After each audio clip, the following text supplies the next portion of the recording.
Hello, everybody. Scott Golden here with the Golden Opportunities Coaching YouTube channel and the Pro Wrestling Logic YouTube channel. Here we're going to talk about the AEW Dark, I guess you'd call it preview Dark for the Retribution Revolution. There we go. Revolution 2021 pay per view. Actually, what will be today because this will go up on Sunday. In any event, I don't think they needed to do this show. I think anyone who's going to buy the pay per view would have bought it without it. I think sometimes wrestling promotions get into trouble because they think more content means more eyeballs, and it doesn't always go that way. Like, there's nothing on this program that they couldn't have put on Dark on Tuesday. There's nothing that they couldn't have put into, previous weeks. It screams, we're desperate for attention. Look at me, and I don't think it's necessary. Anyway, so they do. I think it was a dozen matches. I'll look at my notes further here, but the highlight or the focus seems to be the tag battle royal for some reason. I don't understand why that's the focus either, but it is what it is. Anyway, Natural Nightmares, Dustin Rhodes, QT Marshall with Nick Catalamaro, or whatever the heck his name is. I wish they would change his name. Anyway, defeat Peter Avalon and Caesar Bononi in just over 3.5 minutes. Bononi drags Avalon to the ring on a heart-shaped pillow with wheels. Both teams are in the Battle Royal tomorrow. Rhodes wins with a Bulldog on Avalon, and Rhodes is in the match for a good bit of time. He's actually more a big deal than anyone else in the match, and honestly, I wonder why they're wasting him in this throwaway tag feud, because retirement can't be that far away. Then we go to Chuck Taylor with Orange Cassidy defeating J.D. Drake in just under 6.5 minutes. Drake is in there, and Taylor gets some shine in before his pay-per-view match against Kip Sabian and Miro tagging with Orange Cassidy. Sabian doesn't even need to be, for me, I don't even think he needs to be in the company. Miro has been wasted, so I'm not inspired by the match. Drake has a very old school kind of Last Outlaw, Black Trunks kind of deal. And some people aren't impressed with him because he kind of doesn't look like much, but he can go, and he can go physically, and he can get a crowd. I think he's being debuted at the wrong time, honestly. Anyway, so there's a deep arm drag like Steamboat, and then Drake goes to the floor after drop kick. Drake sends Taylor into the ropes and nails him with the right hand. We go back into the ring, and there's a senton from Drake, gets a near fall. And then a diving headbutt, gets another near fall. Taylor comes back with a couple of chops and some soul food, and then a knee. Taylor misses a middle rope moonsault. Drake comes back with a knee of his own off middle ropes, and Drake sets up a moonsault from the top. Taylor manages to crouch him and hits the awful waffle for the pin. After the match, Penelope Ford comes out, distracts Cassidy. Sabin and Miro attack Cassidy and Taylor. Miro cuts a promo about how he should be world champion. Well, then book him like he should be. But Cassidy and Taylor taking his precious time. Cassidy shin kicks with some of his own, and Miro destroys Cassidy with a pump kick. I don't know. In theory, this is fine in the sense that it builds to the tag match. I don't think the tag match really matters. Penelope Ford is attractive, but entirely vanilla as a character. Kip Sabian, I don't get it. Miro has been wasted. Orange Cassidy is the best of the bunch, but that's what's there. Anyway, Penta defeats Azrael in a just over 5 minutes. And Penta's in the ladder match. Why he's giving 5 minutes to a kid or guy who's been around for, I don't know, Azrael, I think he's been around for 20 years or close to it anyway. I don't really get it. Uh, Azrael hits a dive, go back to the ring. Azrael comes off the top, spin kick, and Azrael comes back and tries for a frog splash. Penta gets his knees up. Michinoku driver from Penta gets a near fall. Springboard destroyer leads to Penta snapping the arm for the win.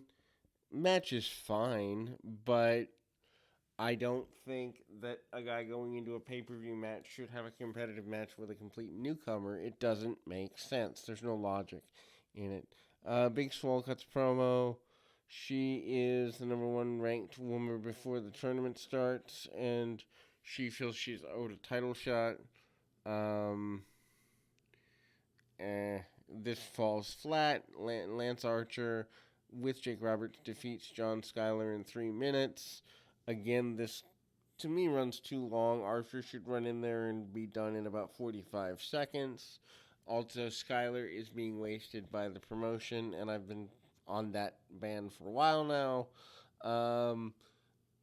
Anyway, Archer gets a near fall, full Nelson slam, and then he does win with the blackout. Roberts cuts a promo about the ladder match, saying he likes surprises and asks the crowd if they do. Apparently, I don't know. I mean, Jake Roberts has so much talent. Why they put him with Archer, I don't really understand. Well, I do understand in the fact that Archer's never been a great promo, but I don't understand why you would take Jake Roberts and not put him with somebody who's in a main storyline. Anyway, and then he tells Cody he was going to take his child's father away from her, and then I don't know, maybe not. Like I don't get where any of this is going. Ricky Starks, Brian Cage with Hook defeats Angel Fashion and Fuego del Sol 225. Starks hits a delayed vertical suplex, and then switches off with Cage, and then hits his finisher, the drill claw thing. I don't know. This didn't need to be there. Obviously, they're in the street fight with Sting and Darby tomorrow night. I get why they put them on the show, but this literally could have been skipped. Speaking of easily can be skipped, Jack Evans defeating Jake St. Patrick. Honestly, tell me, other than Eminem fans, who is a fan of Jack Evans, other than High Spot fans and Eminem fans. I've never understood the appeal of Jack Evans. He's a white version of Ray Jr. that has no personality, and that's fine on an indie show, but it does not belong on a national product. Hybrid 2 are apparently not in the Tag Team Battle Royal tomorrow night. Anyway, so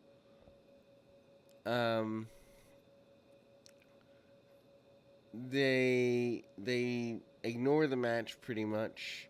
Hybrid 2 gets acknowledged as being involved with the Hardy and Page storyline. Back and forth. St. Patrick gets a near fall after Falcon Arrow. Goes to the top rope for moonsault. Evans catches him with a German suplex and then hits the 630 senton for a 3 count. Yeah, it is what it is.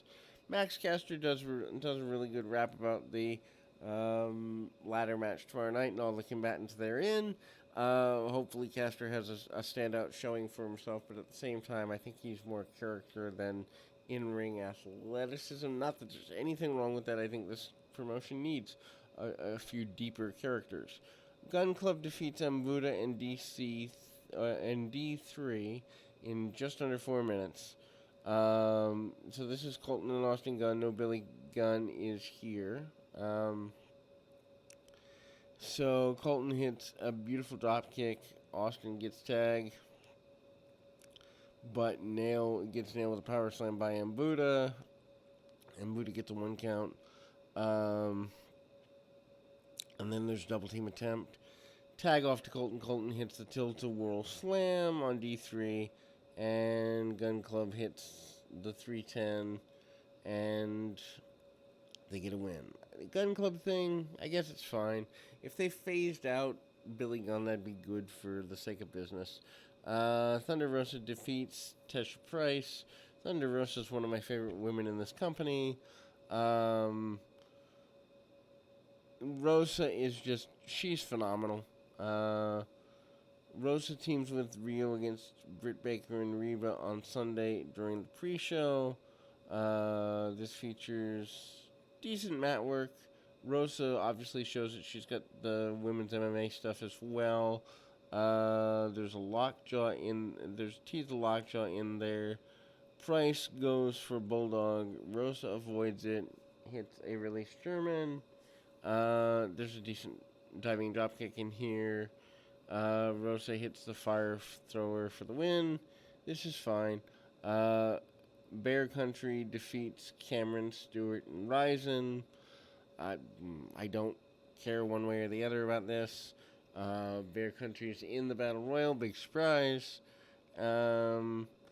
Boulder does a 2-on-1 body slam. Bronson comes in, and he hits a splash off the shoulders of his brother, or cousin, or whatever relation they are. They hit the Jamboree finish. Yeah, it's fine. Butcher and Blade ambush them, bashing Boulder and Bronson with chairs. And obviously they're in the tag battle royal tomorrow night. Too many tag teams. Not enough tag teams that actually have something going on to where it really matters. So we go to Dark Order 5 and 10 with -1. So does that make them 14? Defeating Very Morales and LeBron Cazone in about 4 3/4 minutes. Dark Order has 3 teams in the Battle Royal tomorrow night.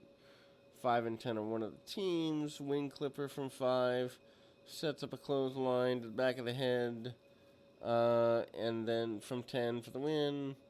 I didn't need to be here. Tay Conti with -1 defeats Layla Gray. Gray makes her debut here. I don't know why.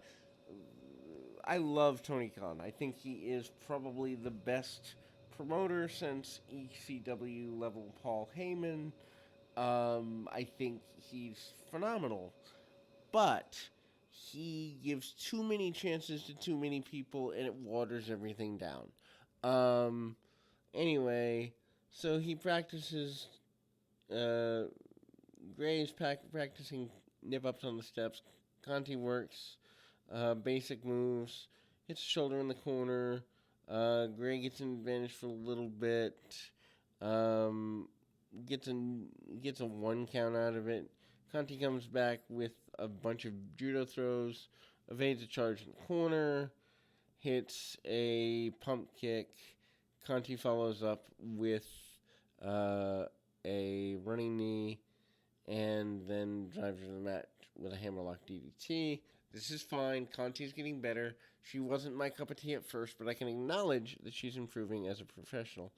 And then the final match, I guess you'd call it, because I can't call it a main event.